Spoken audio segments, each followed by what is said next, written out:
Well, we got the revelation from the statement credited to him during his lecture just in the United States of America. Got the revelation. I must say that we are not, we are very shocked, and indeed Abia is very shocked for two revelations made on the back of that lecture.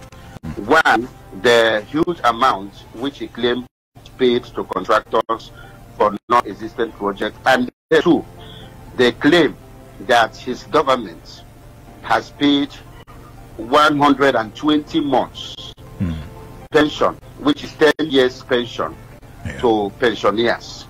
We ask, the truth is that what the pensioners have received is 9 months pension, and even the 9 months, the percentage was reduced drastically, but 9 months. So if you subtract 9 from 120, you have 111 months pension, which he claims to have paid, has not paid. So we don't understand why the governor is in this lying spree. We do not understand the reason why he should be doing that to himself. Because I believe that he's doing that to himself. First and foremost, when a politically exposed person, like a governor, gains an opportunity in the area to talk, to deliver a lecture, he should do more on the opportunities available in Abia State for foreign investments. Okay. And then tell them about the security situation in Abia State. Tell them about the kind of raw materials available in Abia State. Tell them about other incentive government to like tax holidays and maybe securing land for intended investor, industrialist free, and all the rest of them. Those are the type of advance, because you are talking to the international community, you are talking to investors, you are talking to research people, and whatever information they get from you, that information will be made available to several critical stakeholders.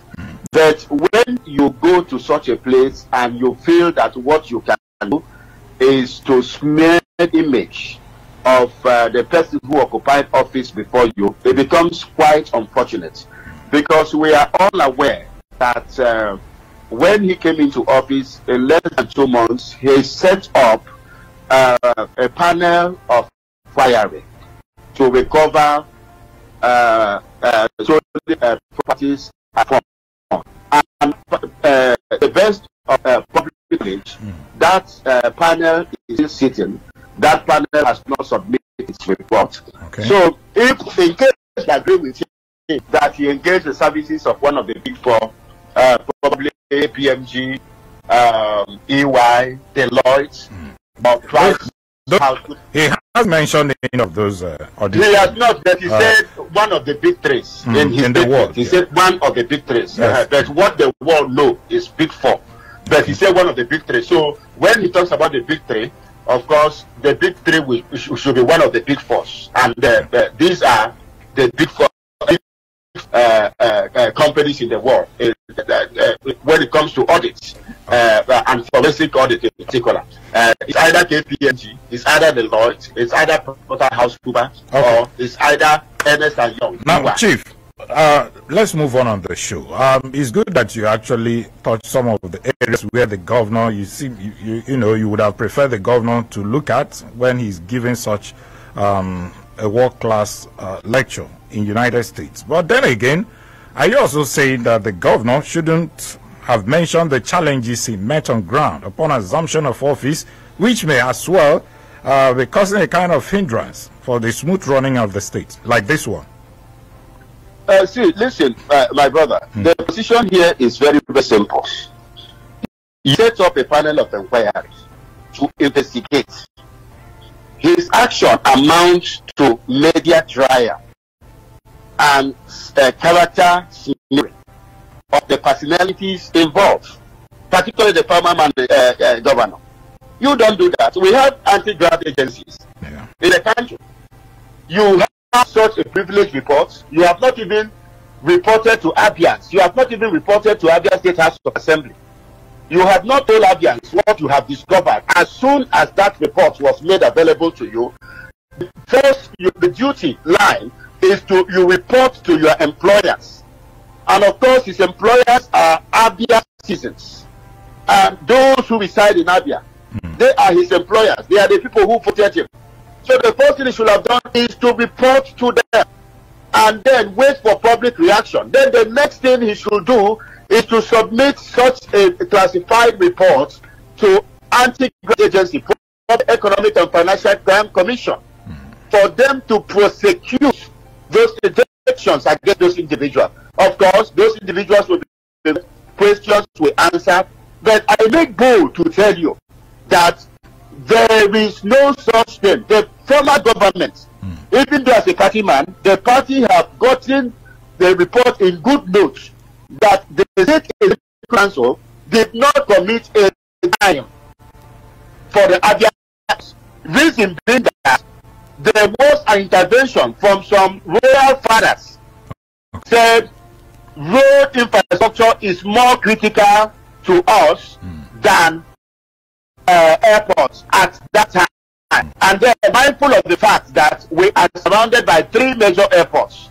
We are surrounded by an Imo airport, which to a very large extent we co-own with Imo State, even though currently situated in the Imo land. We have Port Harcourt Airport, and then we have Akwa Ibom Airport. So that was the position at that time. And the report, the party, exclusive report we have gotten, was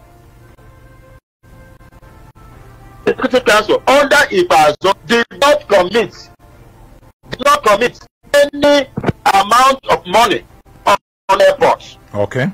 On that for him to subject them to media trial in far away America. Okay, so Chief, from 10 billion naira airport project, he said that the State Executive Council, according to the report you have, said that they did not commit 1 kobo to that project. And probably by the intervention of some royal fathers, they said that it should be committed to road infrastructure. Did that happen? Where are the roads, if actually it did? When you say where are the roads, it's very, very unfortunate. Are you not aware of the situation of our roads in Omwahia, number 1? I'm not, it's not about me. Of the situation, Chief. Are you not aware of the situation of our road? Chief, hold on. It's not all about me. Abians are listening to you. Majority of Abians are listening to you, and they want to get, the fact of the matter. That's why I'm asking, the roads you talked about, where are they?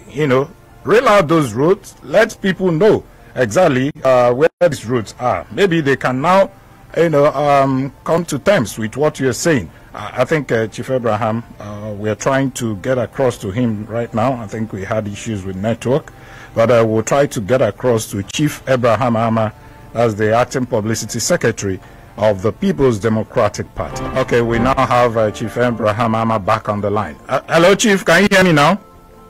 Yes, I can. Okay, so you were talking about the roads, that they use 10 billion naira project for. Those roads. It's not about me. It's about who may not know.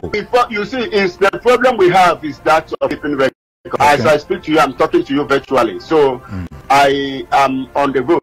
I can tell you authoritatively that before Ibazu came to office, Abba Road was nothing to write about. Okay.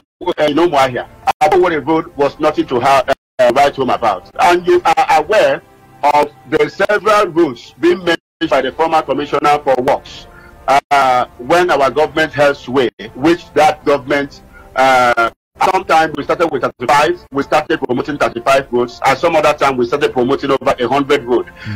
Were done by the Governor Ibazu's administration. So were a lot of road projects that were, if by the end of today I can give you a catalog of roads done by Governor Ibazu.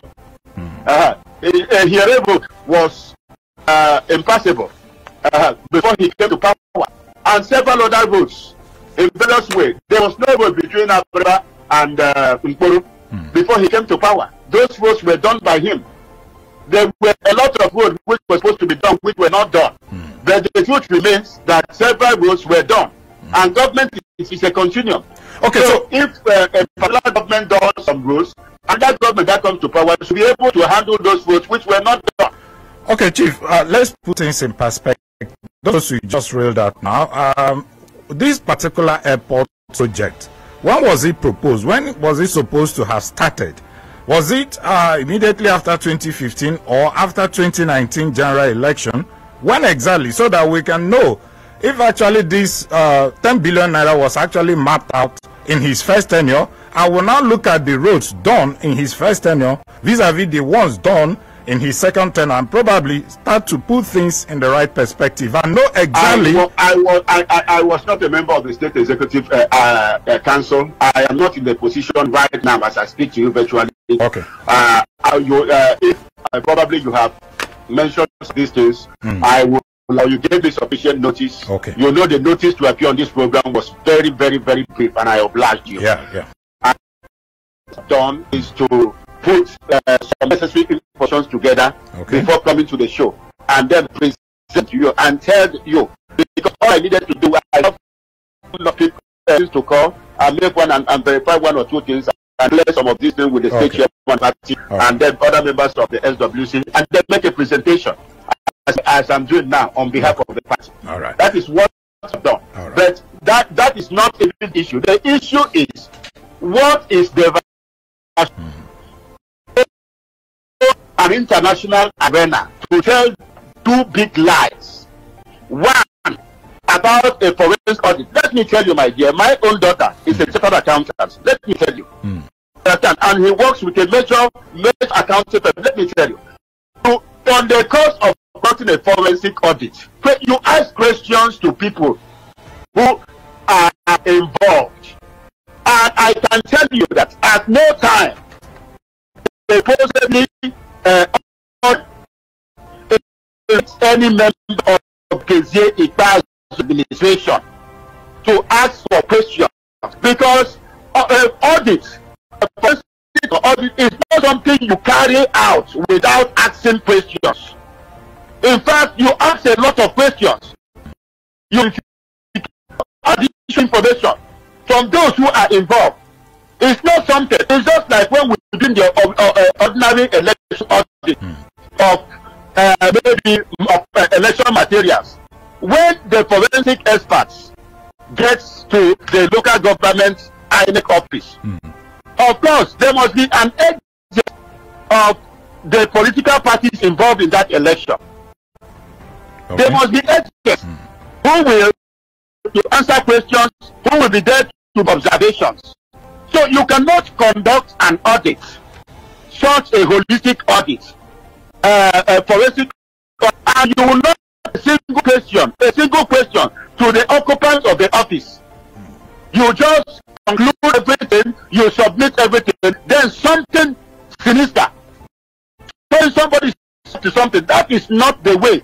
And by the grace of God, our governor, who is a respected economist, who is a respected administration, who is a banker, knows that you don't, if you conduct an audit, a forensic audit, in